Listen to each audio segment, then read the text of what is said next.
Hi, today I would like to talk about an observation which I have made over the years. I find in the class there is a group of people who would be sitting together, they will be going for tea together, or they will be laughing together, and they would, when the result comes, a good number of them perform very good. This is something which I observed during my hostel days also. Now, in the hindsight, I can possibly see that. There used to be a group of people out of which good number of them would pass every year.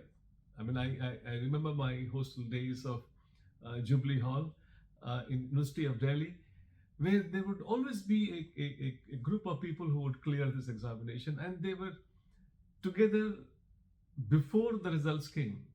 So this made me think that what is there, what we have got in that peer group that you have got, which actually delivers result.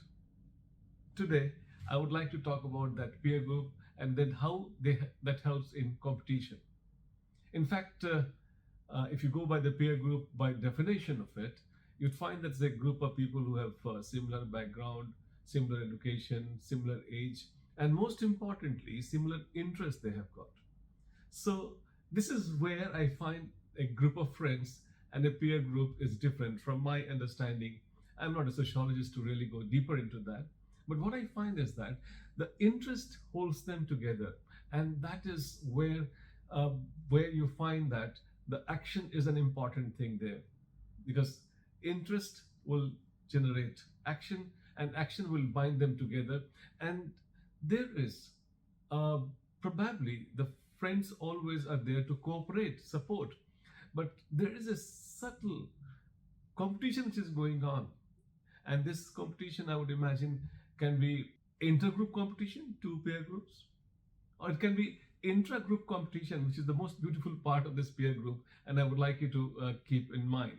And then, normally on the surface, you would imagine that competition and cooperations intuitively are different words, or opposite words, so to say, but they are not.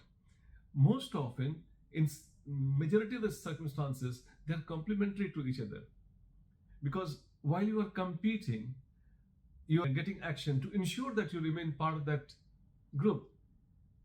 And in that process, the competition is actually leading to a force which binds the group together.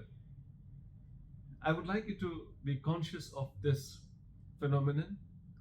I would like you to pick up your peer group correct, because peer group has got its own energy. They would gravitate, have those people coming to a common point. Like if you have a liking of drinking too much of tea, your peer group become a tea peer group, or a group of people watching movies, or whatever it is. You tend to attract people of similar nature. Here, I would like you to be very conscious when you select your peer group, because ultimately I would imagine you are an average of your peer group that you are.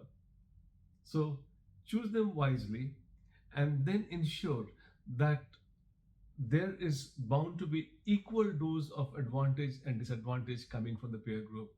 But depending on the nature of the peer group that you have identified for yourself, you would be reaping all the advantages and benefits. Be conscious of the group that you are part of. See how they are performing. What is their basic action? What is their agenda? What level that they have got?